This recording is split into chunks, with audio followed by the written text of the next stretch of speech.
Good afternoon. This is Adam Sturch broadcasting from Garage Art today, working on oil painting. Here we are. Okay, today to start, Social Murder. She do a little work on the moon and the black hole. Is an exceptionally I'm going to zoom in on that so it's visible. A growing concentration of economic, political, and military power is draining America of vital resources to sustain healthy and peaceful communities. It is pushing more people to the margins, where a police officer, a prison cell, a tent, a military recruiter, or a deadly dose of fentanyl-laced heroin is waiting for them. Damn. Come on. Rates of homicide, gun violence, suicide, drug overdoses, incarceration, traffic deaths, poverty, and police use of force are exceptionally high in the United States, compared to those of other Western countries, she continues. In a historic reversal, U.S. life expectancy has fallen below that of much poorer countries, as a growing number of people in this country are at risk of losing their homes, health, livelihoods, and savings. Tens of millions of U.S. gun owners are locked and loaded, ready to take the law into their own hands or turn their guns on themselves. And escalating political violence has put the electoral system and democracy in America in mortal danger. She warns that the United States is increasingly unable or unwilling to stem violence in its many forms. Powerful economic and political interests are rendering less powerful groups and individuals in the United States more susceptible to premature death and other harms, or what Frederick Engels calls social murder. Joining me to discuss her new book, Crime and No Punishment, Wealth, Power, and Violence in America, is Professor Marie Gosschalk. She is the Edmund Kane Distinguished Professor of Political Science at the University of Pennsylvania, as well as the author of Caught, The Prison State and the Lockdown of American Politics. So, Marie, I said before we went on the air, I thought your book was just a compendium of all of the political and historical missteps that have resulted in the rise of the cult-like figure of Trump. You open the book by looking at the kind of twin evils of state violence at home and imperial violence abroad. I'm just going to read, I thought it was a really prescient little section before I asked you. You say the country's deep investment in its overseas empire, including the massive military budget, and the unassailable assumption that the United States is the indispensable nation destined to police the world, has compounded the problem of violence in America. Can you talk about that interlink between imperial violence and violence at home? Yeah, there's so many links. I studied mass incarceration for many years, and we focus on that, how we can shift money from policing to social welfare issues and defund the police. But we ignore the fact that defunding the police is not going to solve the fundamental issues in the United States, and that for all the talk about polarization, the giant military budget goes through every year almost without any significant opposition, and that as a society, those resources are not available to be tapped. So the first thing is just where the money is going. The second thing is that there's blowback from the empire, that we see that the policing is done overseas, and what we learn about policing overseas, how policing developed since the early 20th century, was very much intertwined with what the American military was doing, and also recruiting veterans to go into our police forces, to use high-level military training in our police forces, use military equipment. And so this kind of blowback from the empire, and after 9/11, we talked about blowback, whether it was going to increase threats of terrorism at home, but we've ignored the blowback from policing, and also the disparate impact of the empire on certain parts of the country. It's very easy today to disparage rural areas and to say that this is the heartland, the support of MAGA, but in many ways rural areas have carried some of the heaviest burdens of the empire. Many people from rural areas have gone for 2, 3, 4 trips overseas, served in the military, they've come back. Deaths have been lower than other wars, but casualties, injuries, PTSD, mental health problems, opioid problems related to overseas service are astronomical in many of these communities. You make the link too between the kind of law and order agenda pushed through by, in large part by the Clinton administration, and at the same time the deregulation and lack of oversight of corporate crime, corporate malfeasance. But for those two issues for you are also interrelated. It's fascinating to me, and I have to admit it was a major blind spot of myself teaching mass incarceration. I just focused on crime in the streets and didn't really focus on, I sort of knew there was crime in the streets, but I didn't intensely focus on it, and I didn't see these as two important twins that go together. And so while we're all focusing on mass incarceration and the increasing number of people for crime in the streets or in U.S. prisons, putting the U.S. really to be the world's warden, almost the highest incarceration rate of any country in the world. And yes, you're right to finger the Clinton administration.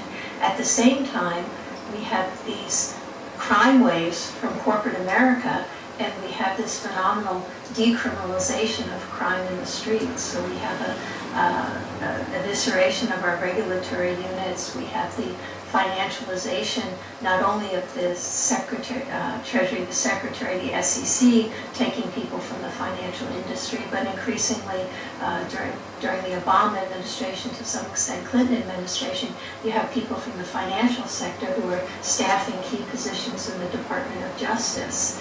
And so what we've seen is a lightening up of corporate crime, both in investigating it, in prosecuting it, and we had this intensification of punishing people for street crimes. Well, there's a quote in the book, because all they do is slap fines on it. Nobody's ever really sent to jail unless they're Bernie Madoff, and that's because he stole from the rich. But there's a quote in the book, I think it's from Jamie Dimon, he says, "Go ahead, fine me, I don't care. If it's $15 million, whatever it is, he doesn't care." Right, and it was a quote directed at Elizabeth Warren when he was testifying, right? And if you see some of these fines from the financial crisis they look like a lot of money, billions and billions of dollars, right? But often they don't even equal the quarterly profits of these corporations. The corporations are able to often deduct these from their taxes, and many times the government doesn't even follow up whether they've paid these fines or not. I think the other thing important to focus on are these so-called deferred prosecution agreements. This was a mechanism dates back to the early 20th century, and it was to help young juveniles who got in trouble with the law to say, look, you stay clean, you don't get in more trouble, we'll just not charge you, we'll not prosecute you. Well, beginning toward the tail end of the Clinton administration and then really taking off in the Bush administration and Obama administration, these became the mechanism of choice to deal with corporate America. These are basically negotiated agreements between corporate law firms and the Justice Department. If you break the deferred prosecution agreement, you're supposed to be prosecuted. That's what it is, a deferred prosecution. But it's often like Britney Spears. Oops, I did it again. I break the agreement, and I'm given another deferred prosecution agreement. These agreements are often not monitored in any close way. And so with crime in the streets, we obsess about people who commit robbery or people who commit burglary. Are they going to recidivate again? But we have major corporations who are repeat recidivators, and they get deferred prosecution agreements. The other thing about these agreements is you have a shift towards prosecuting the corporation rather than the corporate executives, right? And so that even if you have these, it's still not directed at the individuals, but rather it's directed at the corporation, which is a big change in the United States.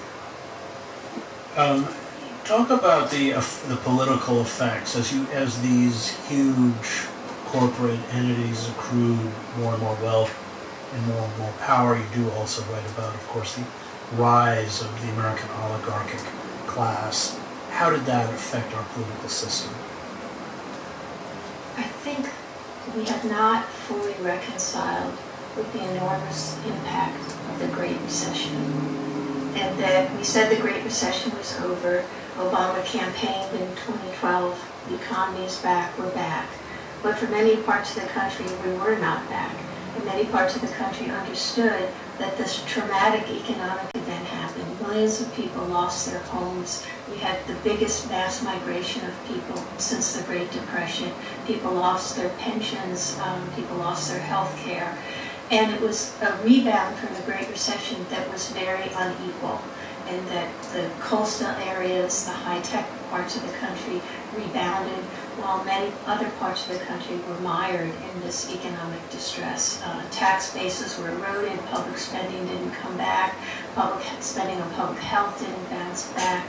And I think that was, for many people, a crystallizing event of experiencing this economic trauma, and nobody was to blame for it. And many of the elite, the head of the Fed, the head of corporations, treated it like it's an act of nature, it's an act of God. And yet we knew that there were many reports it was coming, and that something had to be done, and it wasn't done. And many people in the United States understood that nobody went to jail for that, nobody was charged for that.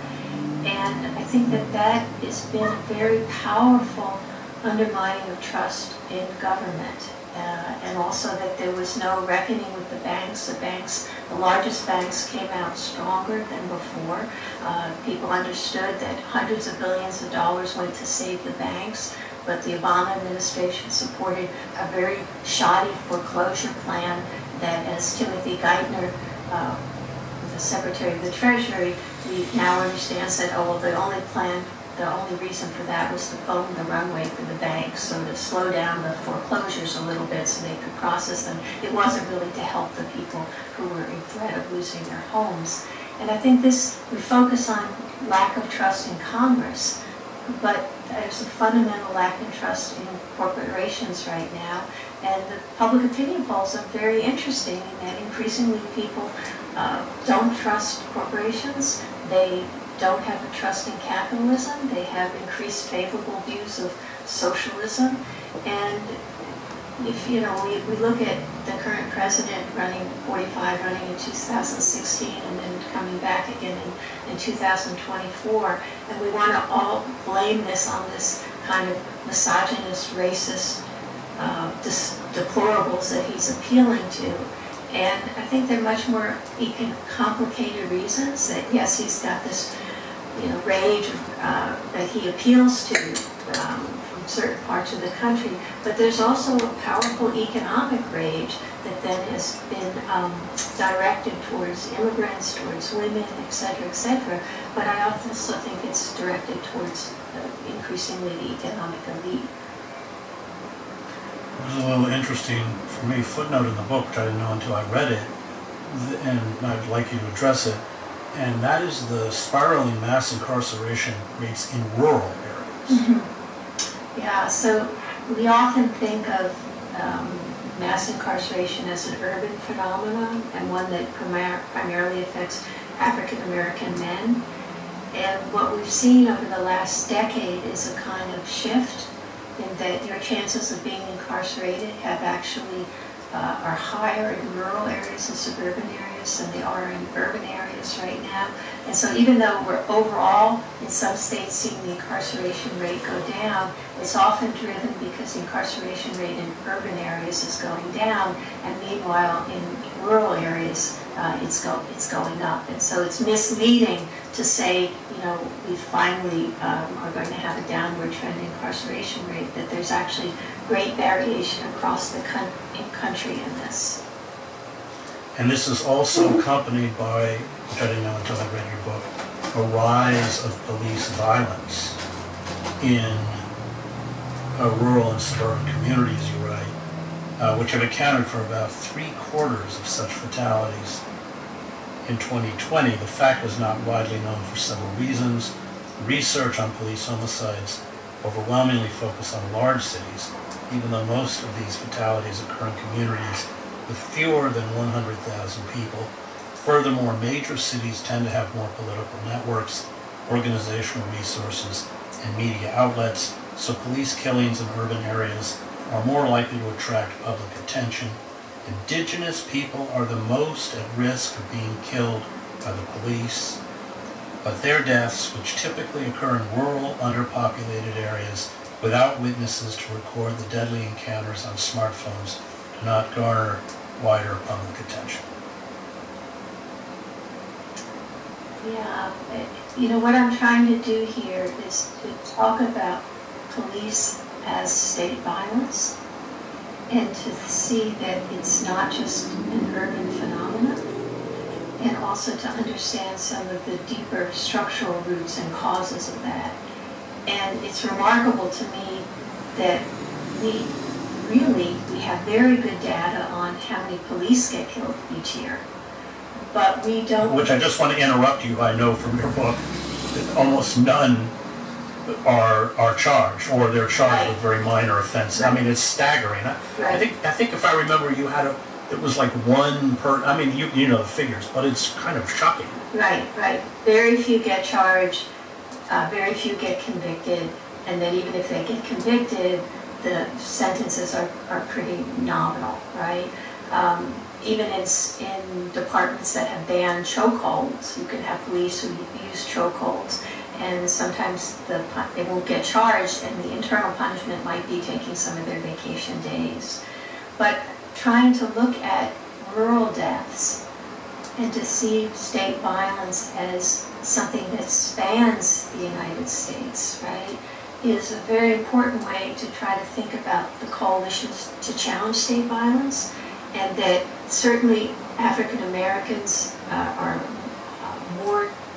disproportionately killed by the police, but in many parts of the country, being in a rural area, being a white person in a rural area will put you at high risk for being killed by the police. And it's often still pretty washed out, isn't it? Disparities. Shit. White people are less likely to be killed by police. Well, I hope that shows up on the final film. It's not showing up very well on the viewfinder. White people in the United States compared to white people in the United Kingdom or Germany are very high at risk for being killed by the police because we have such high rates of police violence. And the police violence is probably even higher than what we know because we don't collect good data on dial that up, do some moon detailing.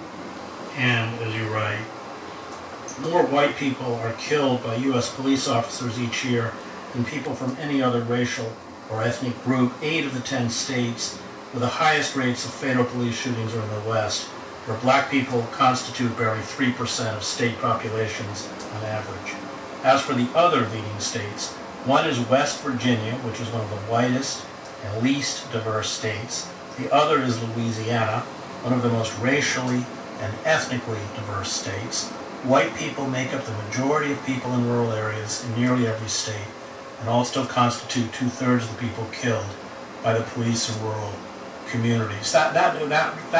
Those statistics were completely unknown to me. Mm-hmm. They're unknown to a lot of people, right? Because we think that if we just fix our urban police departments, we're going to fix this problem.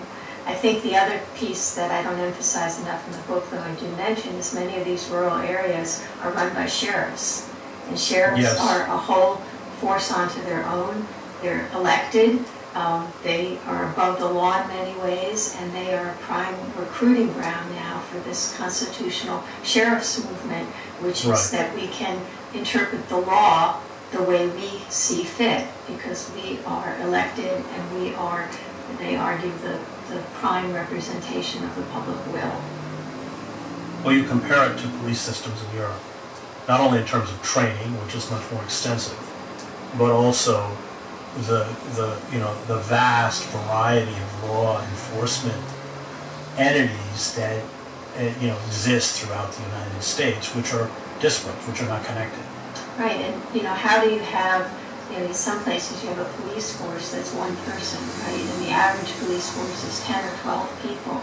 How do you get high quality training? In many states, we have more extensive training required for a hairstylist or manicurist than we require for someone who's going to carry a gun and be able to shoot and kill someone. Well, it's a matter of weeks, isn't it? What did you say? Right. It's like 11 weeks? Yeah, 11 weeks is the average. And if you're in Europe, in some countries it's 3 years of training, and in some of the Scandinavian countries, getting into a police training program is as hard as getting into an elite university in the United States. I want you to talk about what you call the fetish of secrecy. The fetish of secrecy is we don't know what the police are doing, right? We don't collect good data on civilian deaths, and we often focus on civilian deaths and we forget that there are many more times shootings, sexual assault, beatings, all other kinds of abuse by the police. And it looks a little washed out still just from the angle of the lamp, I think, but I'll put up some detail photos of it enterprising journalists, citizens. we get some more work done today. It's no national database on what the police are doing. The 1994 crime bills And aim down at our scales for the next session. But there have been no real strong incentives, like we'll take away federal funding if you don't collect this data. So we don't have even good databases to track this information. You also write about non-fatal police violence and abuse. You say while killings by the police have become a major issue in recent years, other types of police violence and abuse have received comparatively little national attention. Sexual assault and sexual misconduct are among the most frequently reported forms of police misconduct, second only to excessive use of force. Next session. From the PET scan of the distribution of that Fluorine 18 thing. And Tony very mildly, casually said, "Oh, you know, you're right, actually, how'd you know?" "Oh," he said, "that, you see that little sort of star-shaped shiny thing in the bottom right corner? A little star-shaped thing? Yeah, I see it all the time." So, you know, we have a long way to go before we really can understand how the mind works, but this is a start. Thank you very much.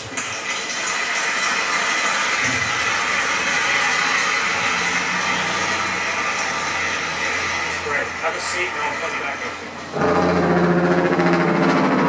That was terrific. We'll have a chance for question. Dr. Shulkin and the other speakers when we sit down there in a little bit. You know, you weren't the only one experimenting with psychedelic drugs in the 60s. I remember a friend of mine, his father worked for the CIA, was telling me about a few CIA agents who walked out of a window on LSD, and this was 10 years before it was uncovered in congressional hearings. Our next guest, Dr. Christoph Koch, says his aim in life is finding out how consciousness arises out of the brain. My long-term goal, he says, is to discover and characterize the neuronal correlates of consciousness, the NCC. I collaborated for 16 years in this exciting endeavor with the late Dr. Francis Crick at Salt, a postdoc refugee from MIT. Dr. Koch joined Caltech's newly started Computation and Neural Systems option in 1986 as Professor of Computation and Neural Systems, running K-Lab as well as being the Executive Officer of CNS. Here to tell us more about his views of consciousness is Dr. Christoph Koch.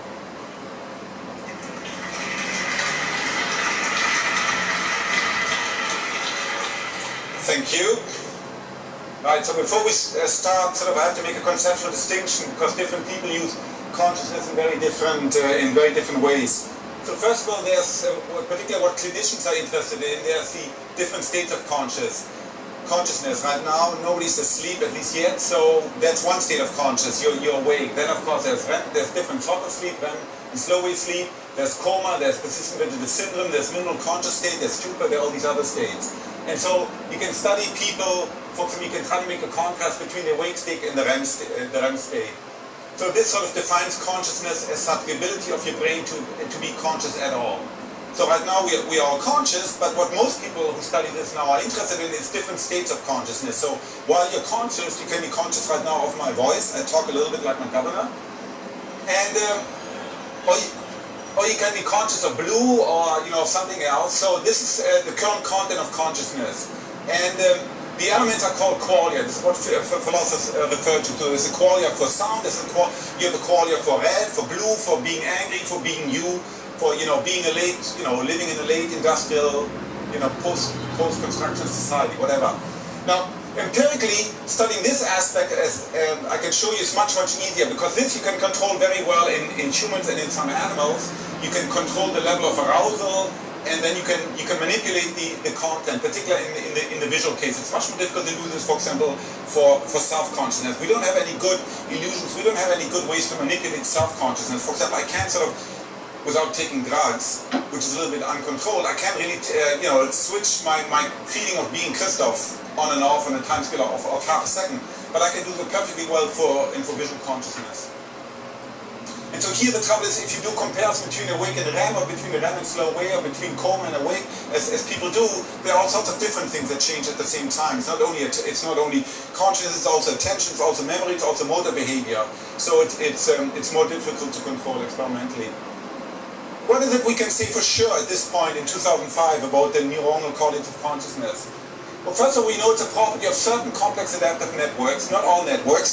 So you may know down here in your gut you have roughly on the order of 100 million neurons. It's called the enteric nervous system. They're real neurons, they have synapses, a neurotransmitter, and for the most part, it's totally silent. You don't have conscious access to it. And if you do, usually it's bad what happens, right? The other systems, like the immune system, we don't have any conscious access to the immune system. So it's not just any cellular property, it's a property of particular neuronal networks. Using massive feedback, everybody believes without feedback, if you create, let's say, a mouse that has no feedback connection, this mouse wouldn't be conscious. It's of course shaped by evolution, by natural selection. Many species, certainly from a biological point of view, many species share aspects of consciousness with humans. That's not to say that the consciousness of a mouse or of a monkey or of a dog is the same as us. It's certainly not true. But you can infer, based on the very similar behavior, based on similar structure of the nervous system, and based on argument of evolutionary continuity, it is very likely that, let's say, a dog or a mouse or a monkey shares aspect like vision or like smelling. That also a mouse, when the mouse smells something, it also feels like something to the mouse to smell, smell something. We don't know right now the minimal. We have no idea about brain size, how brain size correlates with consciousness. We all have the strong feeling that things like C. elegans, like Drosophila, or like a bee, of course they're bugs, they're not conscious, but we really don't know. If you observe what a bee can do in conditional experiment in one-shot learning, a bee has roughly 1 million neurons, can do amazing feat of complex information processing, complex visual pattern recognition, and you're not so sure anymore, non-reflective behavior. So I'm not really totally sure anymore that it doesn't feel like something to be a bee. The trouble is right now we don't really have good assays to test that. As Eric emphasized this morning, and of course as we know now for 100 years of psychophysics and clinical research, physiology, most of behavior occurs without consciousness, occurs either totally bypassing consciousness or consciousness comes after the fact, like giving a talk like this. Right? Most of us, when we talk, we have no idea what we're going to say. Right? You hear these words coming out of my mouth. The only thing I know, sort of, in the next 2 minutes, I want to make this point, I want to make that point, but it's not that I'm consciously, Christoph is sitting inside here, formulating a sentence, putting the verb and the noun together, translating it from German into English, and then sending it out to my larynx. It all happens unconsciously. And we know this for sensory motor behaviors, for visual behaviors. There's lots of evidence for that. So this really gives rise to a contrastive strategy, because you can now contrast at the level of brain architecture where's the difference between those behaviors, let's say in humans or in monkeys, that give rise to conscious sensation versus those behaviors that do not give rise to conscious sensation. Is it different brain areas? Are there some brain areas, let's say down in the brain, in the catacombs of cortex, let's say in the basal ganglia, in the pons, in the midbrain? Are they never associated with consciousness? It used to be, for example, believed in the 19th century, throughout the 20th century, that anything in cortex, if you have vigorous neural activity in cortex, that's always associated with consciousness. We know that's certainly not true, for example, through experiments of Nikos Logotitis in the monkey. You can have neurons that fire very, very vigorously to a visual stimulus. However, if the animal does not perceive it because it's perceptually suppressed, the animal doesn't respond to it, the animal doesn't seem to be aware of it, yet you have lots of neurons, for example, in visual cortex that fire to it. So that means just because you have some cortical neurons that fire vigorously, it does not equate with the fact that those neurons, their representational content is made accessible to consciousness. So what Francis Crick and I have advocated since many, many years, what people are doing now is look for the minimal neuronal mechanisms that are jointly sufficient for any one conscious person. Minimal because we know the entire brain is sufficient, but we, for example, in order for you to see this blue, do you need your cerebellum? Or probably not. Do you need your retina? Probably not, because you can close your eyes and you can imagine the blue. Do you need your primary visual cortex? Well, that's much more controversial already. But, all right. So this brings me to my next point. Yes. Because, so, when I talk, for example, in philosophy department, people ask me, well, how can you study consciousness without properly defining it? Of course, historically, as we all know in science, progress almost always happens at the time when we don't have good definitions. And defining something too early is usually, if you define it too prematurely, it can be a bad thing. So here, this is what I mean by consciously. Well, what you should do now, fixate this cause. Just look at this cause here. Look at it very intent. Don't close your eyes. Don't move your eyes. And then what do you see? It's called motion-induced blindness. Okay, do some of you see this? So to look at the cause, and what you should see is that one or both of the yellow squares sometimes disappear. Right? You see this? Okay, so here, people, so this sort of is an operational definition of consciousness. When you're conscious of the yellow, you see it. You have sensations, you can see the yellow, it may remind you of, the yellow sunflower of Van Gogh or yellow sun or whatever. And when you don't see it, it's just not there. We're not conscious of it. But physically, the stimulus is all the time present. Okay? So this sort of belies a common naive realistic notion that there's a simple one-to-one mapping between what's outside in the world and what's inside in the primacy of my head. Because here the yellow is present all the time, yet sometimes I see it, sometimes I don't. It also shows you under these less than ideal conditions that we can manipulate now very well the relationship between the physical stimulus and the person. In the lab we can do it with a precision much less than a degree of visual angle, and we can do it with a precision of a fraction of a second. That we can put something on your retina, but you don't see it unless we want you to see it. So this is similar to a magician. You go to a magician like David Copperfield, and then he has this beautiful bikini-clad assistant, and she acts as an intentional distractor. Let me tell you, it works very efficient. And while you're looking at the scene in front of you, because you're distracted by her, you will not see things, although they're in front of your eyes. You can see, he makes a sleight of hand, he makes things disappear that if you go to the same show 2 or 3 times, you can perfectly well see. So we can now do the same thing under laboratory conditions. Now, you should continue to look here at the cause, because now, next slide, you should see an after image, right? You see the ghostly bluish after image corresponding to the 2 yellow squares? Alright, so that's an after image. It's one of the oldest techniques in psychology. Was discovered sometimes in the 17th century. We can now ask a simple question: do you need to see the yellow square in order to get the after image? Okay, this sounds like a really stupid question, but just to show how we can now manipulate visual consciousness. Do you need to see the yellow square in order to afterwards see an after image, okay? And the way you can test this, you can compare all the times when you saw the yellow continuously, let's say for 2 seconds, compare that with and you measure the strength of the after effect, compare that with the after image you get when you didn't see the yellow, right? So I get the subject to press a button whenever the yellow disappears, and then immediately afterwards you check the strength of the after image. And it turns out the after image is totally independent of whether you consciously saw the image or not. It doesn't matter. You still get the same after image. What this tells us is that this is a phenomenon, motion-induced blindness, has to occur somewhere early on in the system, presumably in the retina. We think that after images arise, in this case in the retina, and that the neural correlates of consciousness for seeing yellow happens higher in cortex somewhere. And so what matters for the after image is just how long the image was physically present on the retina, but it doesn't matter whether you saw it or not. So it allows you to infer something about this is what Bela Yulis called psychoanatomy, because it allows you to infer something about the location of the phenomena in the hierarchy without doing fMRI, without doing single cell electrophysiology. You can also do, and lots of people have done this, you can also do this in other after effects you can explore. This was done in fact here at Harvard, where you have the so-called the tilt effect, or orientation dependent after effect. This also doesn't depend on visual awareness. This effect does. So we had you can do a very nice study to show there's something called phase-specific after effect. That, for example, if you look at a morph of John Kerry and George W., and it's just morphed where half the time you see George W. Bush and half the time you see John Kerry, then I show you briefly, I show you, let's say for 2 or 3 seconds, I show you Bush.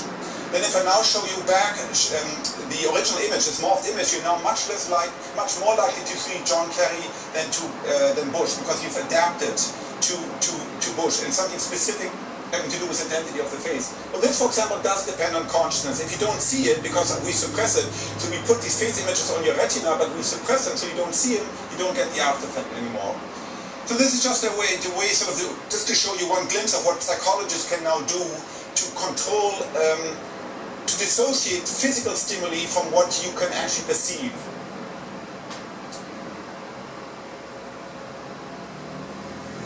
Okay, so 10 years ago, Francis and I wrote a Nature paper where we, based on the neuroanatomy of the macaque monkey, for reasons I don't want to go into, we made 2 predictions.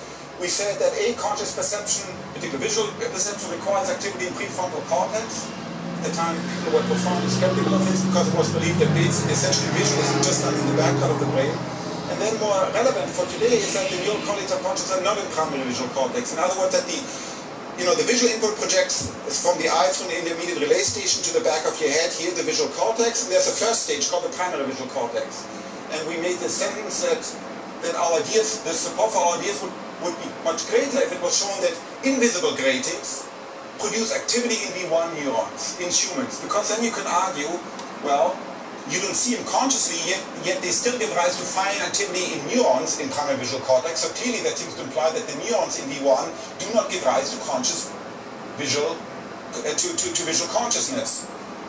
So there's a paper that just came out in Nature Neuroscience. I'm just showing you to give you the idea that you can make progress in this very old, consciousness is one of the oldest problems of mankind. Aristotle has written already about it 2,000 years ago. And we're not forever condemned to just philosophical speculation, but we can actually make progress. So these people did the following simple imaging study, and this is in a magnet. So they showed you this grading. Either you saw this grading, you fix it here and you get this grading, oriented this way, or you fix it here and you get a grading oriented that way. And you get in different parts of visual brain, you get a very strong response to either this grading or that grading. Okay, not very surprising.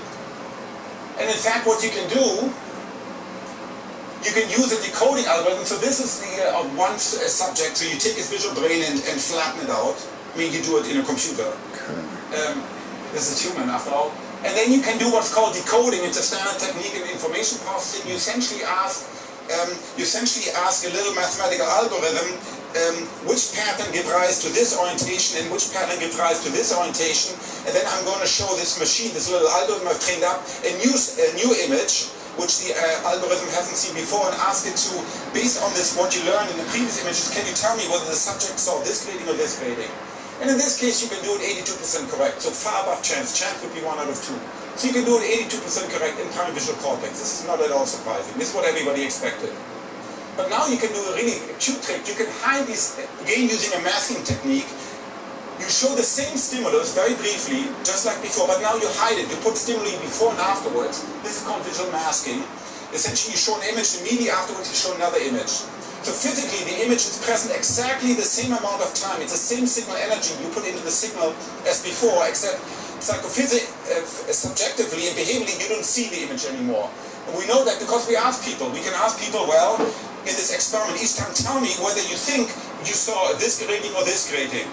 And you ask people to do it, and they are 50.3%, so they're totally chance. So they have no idea whether what the eye was presented was this grading or this grading. Yet if you do a decoding algorithm, you can still see that in this case, it's invisible, you can still get information out of the hemodynamic response in primary visual cortex, if it's invisible. So what that says is that you have information that's accessible, that's represented in primary visual cortex, yet it's not accessible to the conscious you. It's not accessible to the if you ask the subject, did you see it? Were you conscious of it? They tell you no. So this sort of is evidence in support of the conjecture that some parts of the cortex, in this case primary visual cortex, they may be necessary for certain forms of vision, but they do not give rise to conscious sensation. Okay, almost everything we heard today in the electric world, all the electrophysiology we heard today was based on monkey data or data in rodents. You can also do these experiments very rarely in humans. And then you can gain data that again directly speaks to consciousness, because you can ask humans what they see. So this was done with, by a neurosurgeon, Itzhak Fried. And the work was done by several people, particularly Rodrigo Quiroga, and then two people who are here at MIT now, Leila Reddy and Gabriel Kramer. And the setting is, these are patients that have epileptic seizures, and they're resistant to pharmacological treatment, and so you try a neurosurgical approach, which is very successful. So what you do, you locate the seizure origin using MRI or behavior and EEG, and then you take out the seizure focus, you take out surgically. Now in some patients, 30% of the patients, you can't do that because you don't know where the seizure originates. The MRI and the EEG doesn't tell you. And then what you do, you implant electrodes into the brain. So you have up to 8 or 10 of these macro probes. Here you see one in the hippocampus. This is a human hippocampus.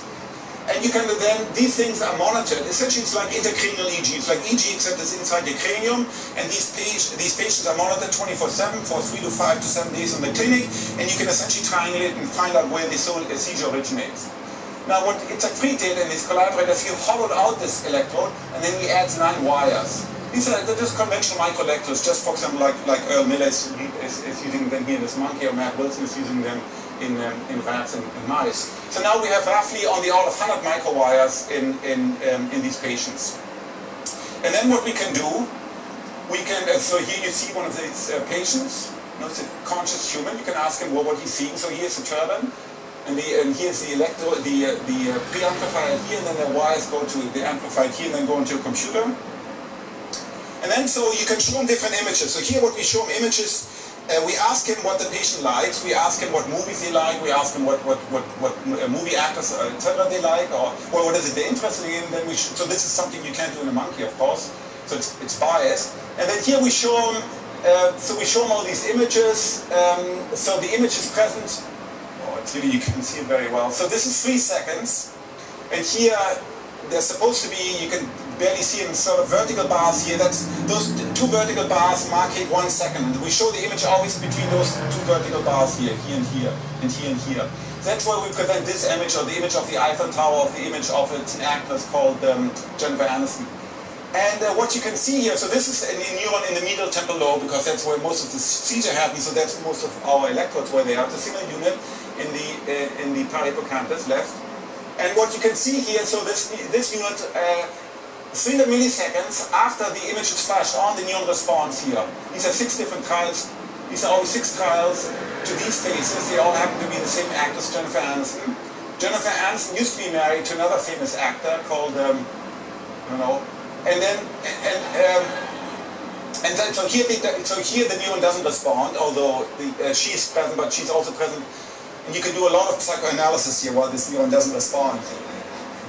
The patient knew Jennifer Aniston personally, and it doesn't respond to any other thing. So here you have another neuron that responds selectively to the Sydney Opera House. You have another neuron here that responds to another actress called Halle Berry. You can see here, so these neurons are very invariant. Now this is a very high, this is not a purely visual area anymore, it's the endpoint, sort of, if you want, of all the sensory processing.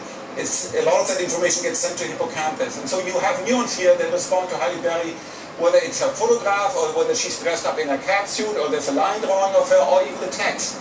So Halle Berry, the neuron also responds very strongly.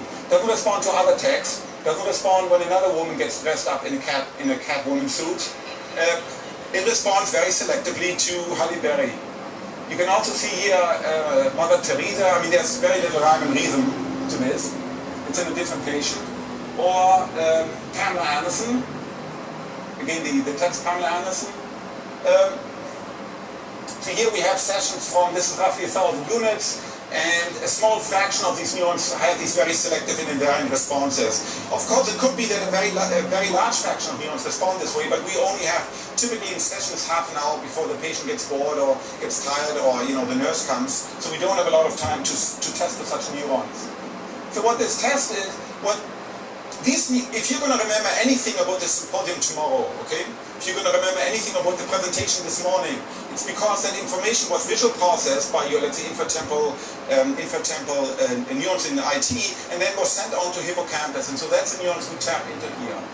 So this sort of suggests it's a very sparse, explicit invariant representation, and we've done other experiments with Gabriel Kreiman where we ask questions that directly pertain to consciousness, like you can, for example, ask the patient, close your eyes and imagine, for example, the various images I showed the patient. And then a subset of the neurons fires as selective to either the real image presented on the retina or to the imagined image. You can do other experiments where you can again manipulate, just like before I showed you, you can manipulate the relationship between having the stimulus present on the retina and actually seeing it. And again, you can see these neurons only respond if the person is conscious of the input. Yeah, these are very reminiscent of rodent hippocampal plate cells. In fact, they may be a sort of generalization into a cognitive domain, right? So these cells, like Matt Wilson has them, they represent only if the rat, goes to this particular part of the physical layout, and you can imagine that these neurons are sort of something similar in a high-level conceptual space. All right. That paint is from yesterday, starting to get a little bit chunky, which was okay for the larger scales, but I'm going to need to make a new mixture for the scales as they begin to get smaller and finer as the snake tapers, dragon tapers. But that's a decent toe hold in the first wind and back over. Pretty clean, kind of chunky in places, but honestly I kind of used it along with the wood grain, and once the scales are filled, because I intend on coloring them all very brightly and chaotically, like a bag of Skittles tossed into the air, like reds here, blues there, yada yada, we'll just saturate that dragon with vividness, and then start layering scenes on top of them as though we were a pack. But that's all going to take quite some time, so I'm going to wrap this up for the moment and probably mix some fresh paint and come back to at least another session or two of scales today. Next. It's happening because it's happening slowly. Alright, I'm going to do a little shadow modeling on the face, even though it's still wet, I probably shouldn't. Well, I just want to frame in the perspective a little more cleanly with some very thin red ochre, madder carmine, and Payne's gray, linseed oil shadow glaze. So here we go. I think that the change they're going to bring upon us is a change towards the idea of a memory in nature, the whole of nature, the whole universe having a memory. In order to put it in context, I'm going to talk about these two world views. And this involves a sort of fast forward through 2,500 years of intellectual history in about 5 minutes. So you're going to have to fasten your seat belts for this.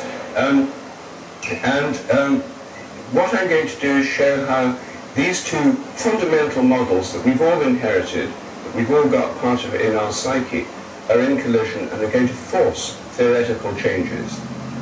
The two fundamental models I'm thinking of are ones that we've inherited from the Greeks and the Jews, the two main ingredients of Western civilization. They are the ideas of eternity, the idea that nothing really changes, and the idea of evolution, the idea that everything changes and develops in time. The idea of eternity is something we inherited from the Greeks. The ancient Greek philosophers were obsessed with the idea that behind this world we live in, there's a timeless realm, a realm where nothing really changes. They probably got this idea from mystical experiences. Lots of mystics through the ages have said they've experienced a realm beyond space and time. The Greeks may have been influenced by mystery cults, mystical groups of people, influences from Asia, we don't know. But the fact is that the Greek philosophers were each trying to find their own solution to the mystery of eternity. They came up with different answers. Pythagoras and his school came up with the idea that the ultimate eternal reality is mathematical, that behind the world of appearances there are eternal mathematical truths, ratios and proportions and harmonies which are true everywhere, at all times and in all places. Plato generalized the Pythagorean insight and had the idea that behind everything in the world is an eternal archetype. Every horse, for example, is a reflection of an eternal horse idea, an imperfect reflection of an ideal form or archetype of the horse. And this is the realm of Platonic ideas or forms, usually written in philosophy books with capital I or capital F for ideas and forms, so you realize it's not just the regular use of the idea, of the notion. So those are two ideas that said that the eternal reality is beyond space and time, outside space and time, essentially living in some kind of eternal mind. The atomists or materialists came up with a different answer. They said that the only reality is matter, and matter is made of lots of little bits called atoms, and these endure forever. And the changing world we live in is because of the changing combinations and movements of the atoms moving in a void. So for them, matter was the eternal reality. And then Heraclitus, who was a kind of maverick among Greek philosophers, said that the only thing that remained constant was change itself. Well, he had less influence, but the Platonists and Pythagoreans had an enormous influence on Western philosophy. As Christianity took off in the Eastern Mediterranean, it had to be brought into relationship to the prevailing Greek philosophy. Christianity developed in a Greek world. The New Testament is written in Greek, and with the language of the New Testament comes the whole implicit philosophy of the Greeks.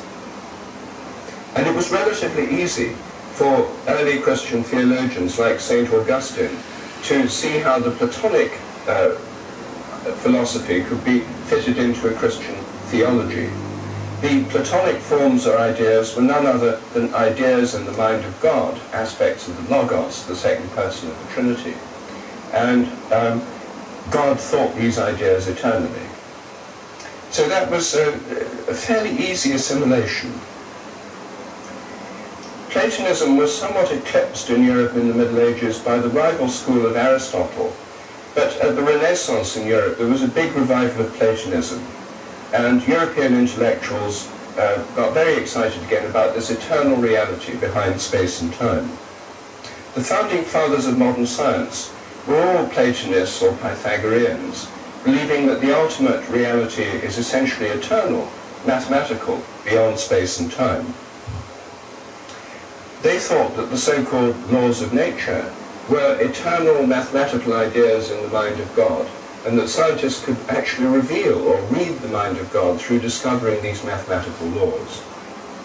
So when Newton came up with his law of gravitation, this wasn't seen as just a temporary human model. It was seen as the unveiling of the mind of God, the eternal mathematical truths in the mind of this mathematical God. The idea that God's a mathematician is perennially popular among mathematicians. And of course, of all people, it makes them closest to the divine. So this was a very influential idea, and at the Enlightenment, the end of the 18th century, when there was this cult of science and reason, the idea that human beings could understand ultimate truth was a very big part of that. In the 17th century, there was also a revival of atomism, the philosophy of Democritus. And the idea was that matter is made of lots of little bits, atoms. And basically 17th century science, which laid the foundations for the sciences that we now have, was a kind of cosmic dualism of material atoms governed by eternal laws which were beyond space and time, that were themselves not physical. But they governed the physical atoms. No one explained quite how, but that was what was laid into the foundations of science, and has remained so till this day. In the 19th century, the permanence of the atoms was enshrined in the principles of the conservation of matter and of energy. And the conservation principles say the total amount of matter and energy and angular momentum and electric charge are always the same. And the laws that govern them are always the same. And that's why science is supposed to be, any experiment is supposed to be repeatable anywhere at any time, because the laws of nature are the same at all times and in all places. This is the implicit philosophy underlying science. The universe is eternal, matter is eternal, the laws are eternal. And most physical and chemical scientists just take this for granted. When you look at the Mendeleev's periodic table of the elements in chemistry, you don't have any sense that this could have evolved. It's like a Platonic form of the elements and how they are, a kind of rational order of things. In the 17th century, the founding fathers of modern science, who were all Christians, believed that the universe, though essentially eternal, was actually created by God in time. God was like a great machine maker who created the laws of nature and the universe, pressed the start button, and then the whole universe went on like a great machine. That was what they thought. But by the end of the 18th century, with the growth of atheism, people wanted to get rid of this engineering God who started off the universe. There was a simple intellectual move by which you could do this. Just proclaim that the universe is eternal. Then you don't need a God to start it off. And that's what Laplace, the great French physicist, did. When Napoleon asked him what place God had in his scheme of things, he said, "Sir, I have no need of that hypothesis." Because they'd already got a stripped-down version of God as a kind of mathematical engineering creator who just started things off and then stood back. And by making the universe eternal, you could get rid of that kind of creator God. So the universe was eternal, the laws were eternal, the matter was eternal, the energy was eternal.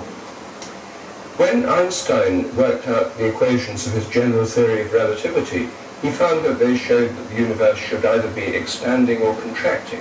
He couldn't believe that was true because the universe must be eternal. So he introduced the cosmological constant into his equations to make sure it stayed the same. He later considered that his biggest mistake. But the universe, because it was later discovered, the universe is actually expanding. But that was a huge shock to Einstein because so deeply embedded in the thinking of physicists was this idea that everything's eternal, that it was a terrible shock for him to find that perhaps the universe isn't eternal, that it's unstable, it's expanding.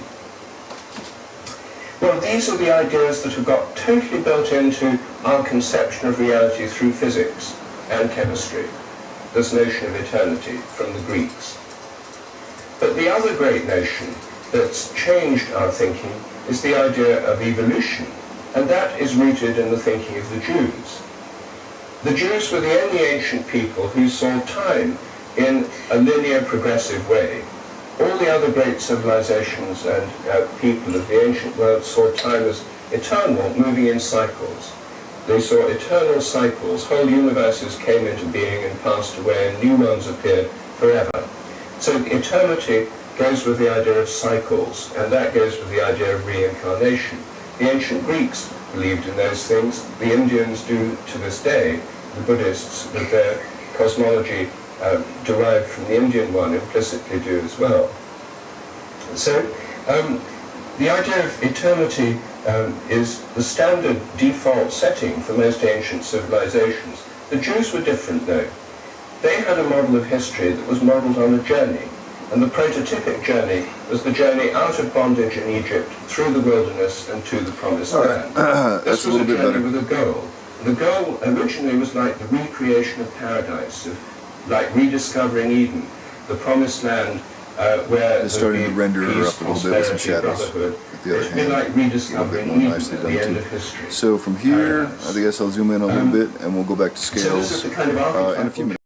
But it turns out this is a very good way of testing. Okay, moving up to the middle portion of the snake scales now. now. From Cambridge was in charge of science examinations in Oxford Cambridge Examination Board.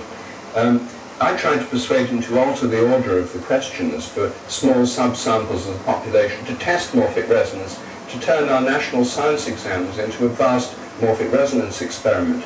He was intrigued by the idea, but in the end felt he couldn't risk his career on something so controversial.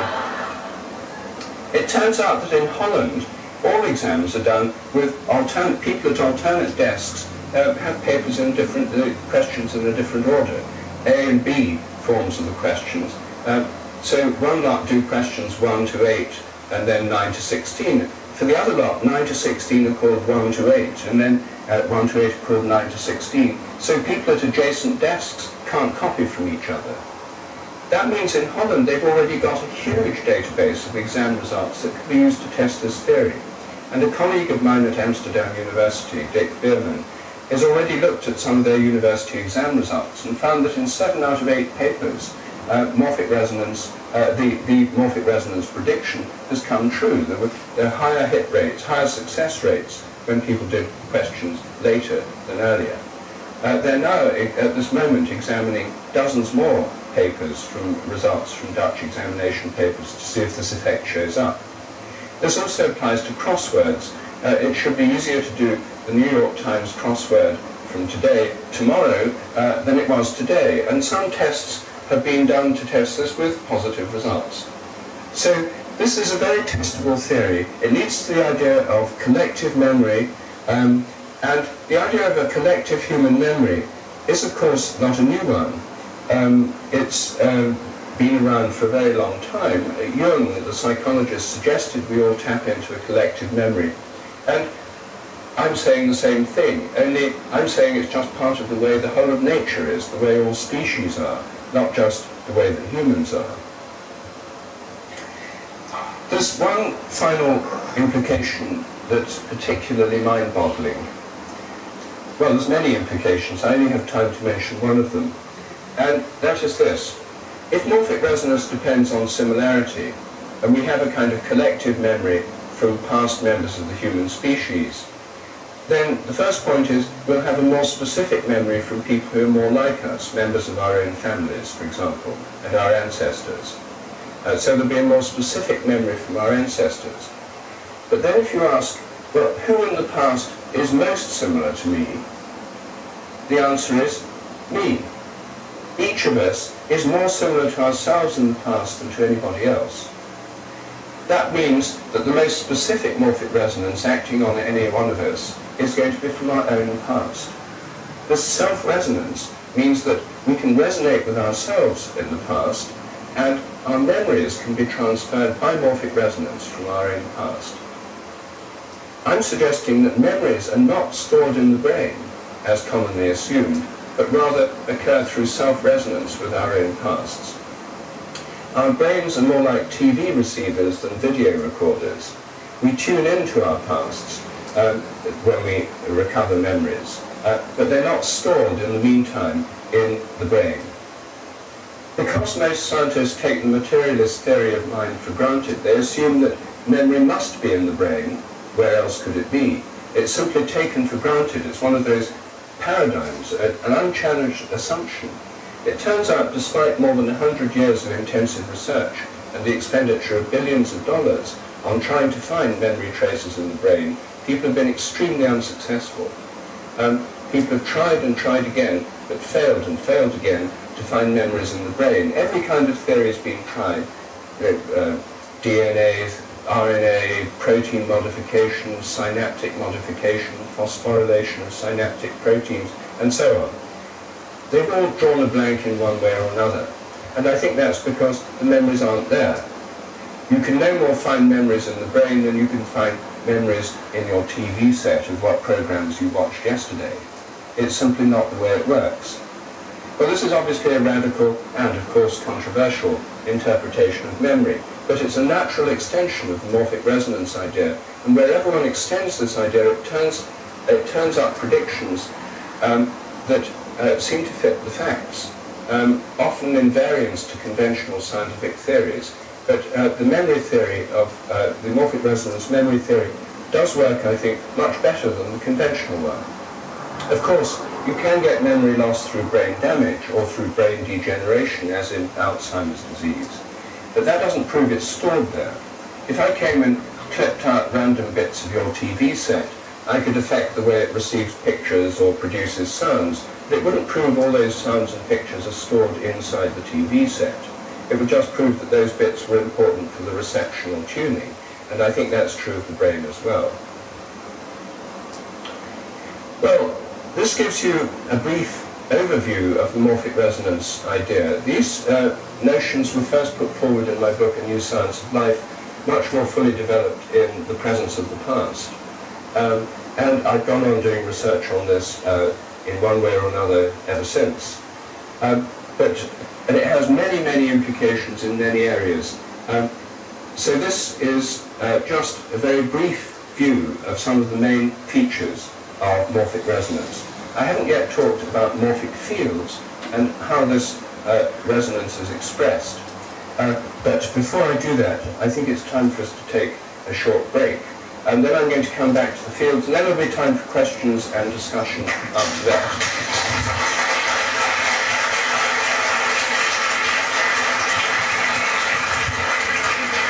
I'm trying to cover a great deal of material this morning, and that means that there's less time for discussion.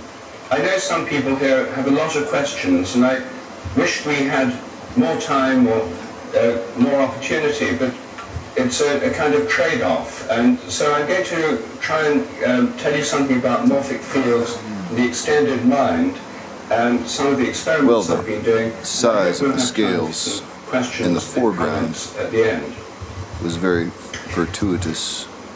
So the idea of morphic fields is that because I was thinking I made them too big have fields which or too small organize them, give them their shape or form. when I got around the bend on the first side. But now I'm seeing that if I would have made them much smaller, every atom, every molecule, every it would crystal, be every impossible cell, right now. every human So body. it's going to be slow going, so I'm going to go ahead and zoom in a rhythmic little. patterns of activity. It's those rhythmic patterns of I don't activity think I'll that resonate wind across that space and time. corner in the next 20 minutes. We'll see. The idea of morphic fields grows out of the idea of morphogenetic fields in biology.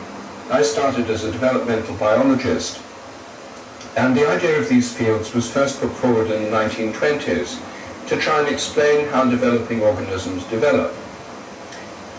Genes alone and chemicals alone are not enough. Your arm and your leg have exactly the same genes in them, exactly the same chemicals, but they have different shapes. There's something about developing organisms that acts like a kind of architect's plan, a building plan for the organ. And as organs grow, they take up particular shapes. And the idea is that morphogenetic fields, fields concerned with the coming into being of form, morphogenesis, are what shape them. This idea has the additional attraction that fields are inherently holistic. Fields can only come as wholes. You can't get a bit of a field. You can't have a bit of a gravitational field or a bit of a magnetic field. And if you think about it, this holistic property is a key feature of fields of all kinds. If you have a magnet, a bar magnet, and you cut off the North Pole, you don't get an isolated North Pole. What you get is two magnets, each with a North and a South Pole. They instantly regenerate a whole magnetic field. And this was one of the analogies in the idea of morphogenetic fields right from the beginning. And it helps to explain how living organisms have the ability to heal themselves after damage. These fields are integrative and healing in their effects. In the most dramatic cases, they underlie regeneration. You see, this is very different from machines. If you have a machine, the machine's put together with different parts that are designed by an external mind, a human mind, and they don't have a holistic quality. If you cut a machine in half, all you get is a broken machine. But if you cut certain organisms in half, each half can grow to form a new organism. And this regenerative capacity is very strong in many plants and lower animals. If you cut a willow tree into lots of little bits, each bit can become a new willow tree with shoots and roots. Just like if you cut a magnet into little bits, each little bit is a complete magnet with a complete field. If you cut a flatworm into pieces, each piece of the flatworm can grow back into a new worm. So here at the top you've got, here's the head, and the head can grow the whole new body. And here are different parts of the body that can regenerate the entire flatworm. this is because each part of the worm has a complete field associated with it, just as a magnet has a complete magnetic field associated with it. I think these morphogenetic fields provide an integrating way of understanding healing processes in general. This is a dragonfly embryo within the egg, and normally the lower part of the egg would form the lower part of the embryo. In this case, the egg was tied off and this part was killed. The lower part of the egg now forms a small but complete embryo, showing the capacity of the system to organize itself as a whole. This is an experiment involving the removal of the lens from the eye of a newt. So here's a hole where the lens used to be, surgically removed. And what happens is the newt regenerates a new lens from the edge of the iris. Normally, the lens forms from the folding in of external skin, not from the edge of the iris. But somehow, the eye has a capacity to form its whole normal form by an unusual method through regeneration from the iris.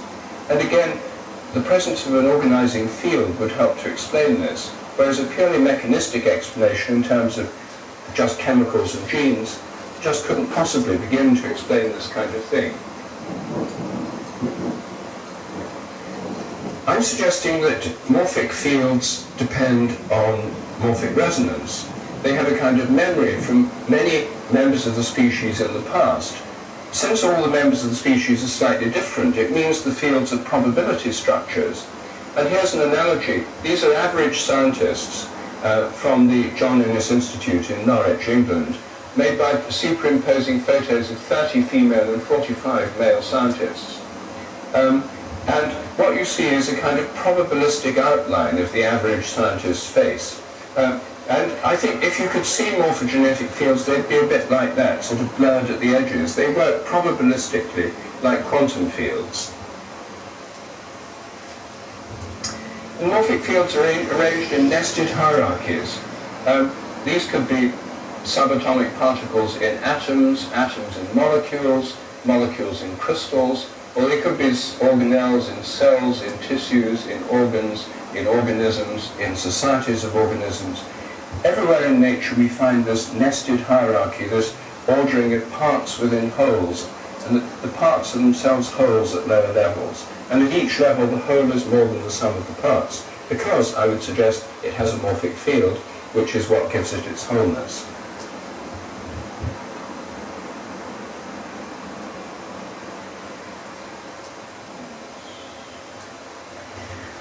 So,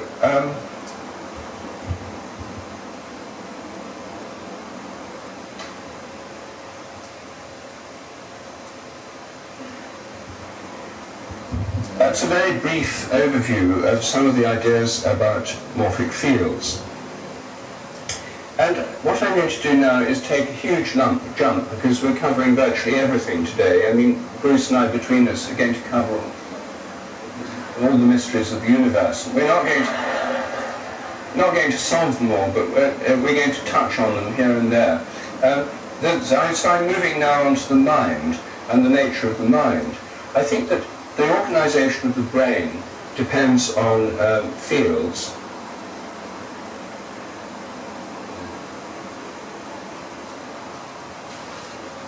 Sorry, I just turn this off.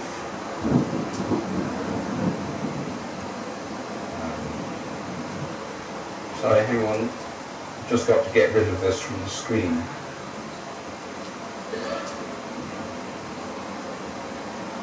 Do you know how I do that, Bruce?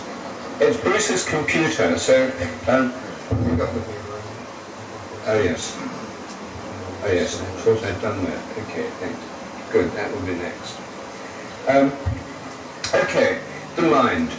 I think that the brain is organized by morphic fields which influence probabilistic processes.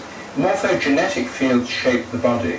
Then there's behavioral or motor fields which shape the activity of the nervous system by imposing patterns on what would otherwise be chaotic activities. Then there are social fields that organize social groups like flocks of birds and schools of fish and termite colonies. All of these are called morphic fields. All of them have morphic resonance. Morphogenetic fields are specifically those concerned with the development of form and maintenance of bodies. So they're like a species of the bigger genus morphic field. Now, when it comes to the nature of the mind, what I'm going to suggest now is that our minds depend on fields, and that the fields of our minds extend far beyond our brains. The standard view within science is that the mind is the brain. Mental activity is brain activity. This is the materialist philosophy of mind. And this is the taken for granted view in medical schools and in universities. I just nearly fell over my step stool and died. It's never been That would have been proved. funny as a It doesn't make sound sense effect, to but I don't most know who would have people, posted but it. So nevertheless, it's taken for granted the within joke is told in the scientific woods. institutions. I'm suggesting instead thing. that our minds Okay, extend so out anyway, beyond our brains into the world around us through fields. We're all Yeah. used to the idea that fields extend my beyond back is about to material snap in half, objects. so I think I'm going to call it good for Magnetic the fields day. extend It's beyond raining, magnets. it's nice and The cool Earth's today, gravitational really field helpful. extends beyond the Earth to keep the moon And in that's a orbit, pretty for good example. toehold in the And scales. field What's of that, the about cell halfway phone up? extends beyond Maybe the cell phone. All not that's quite halfway. standard It's a pretty modern long technology, band up which is there at the clearly top. It's where they're going to get field-based. very small. It's going to be very I'm suggesting minds difficult are like in the that final too, coloration. that the mind isn't But I just think inside if the I head, can but maintain stretches out this beyond size it. And as soon as we get the idea that our and minds not can drop be it much extended smaller than beyond that the as brain, it winds a lot of up, otherwise puzzling we'll be all phenomena make sense. cool. And we got her So, face shadowed a little I'm bit going more to consider nicely. first vision as an example There we of go. this. What Nose happens isn't when you quite see looking something? So Like you're fucked seeing up me now, A little and bit more shadowing, the, definition. what's going hand on as well. while that happens? Well, part of it's well known. Light's And I'm reflected from pretty me, content with the reaches man in the your eyes moon. I through probably the won't change him electromagnetic much, so we can field, get him small on the inverted second set. images on your retinas, changes in the cone cells, impulses up the optic nerves, and activity in various parts No, of the brain. I'm not focusing. So far, so good. Come on. But all it gets us is activity in various parts of the brain. That's rather different from vision. The first problem is that science Can't can't make it do explain it. I have consciousness. to change the whole There's no atmosphere. explanation It's in all right. physics I'll put and a chemistry detail for photo up of consciousness. Mr. Man And this is in the now Moon. called the hard For the now, problem, that because no one knows horribly how to blurred solve out version is problem all of you get. consciousness from So anyway, regular mechanistic science. Thanks for But watching. the second It's Adam problem Sturch is less broadcasting widely from Garage Art. discussed, and that is that all this is I'm meant to going to happen trip in over your my brain. stool So again innocently standing while here holding now, the camera. what's happening is that changes are happening in your brain that a good night. mysteriously, in a way that no one can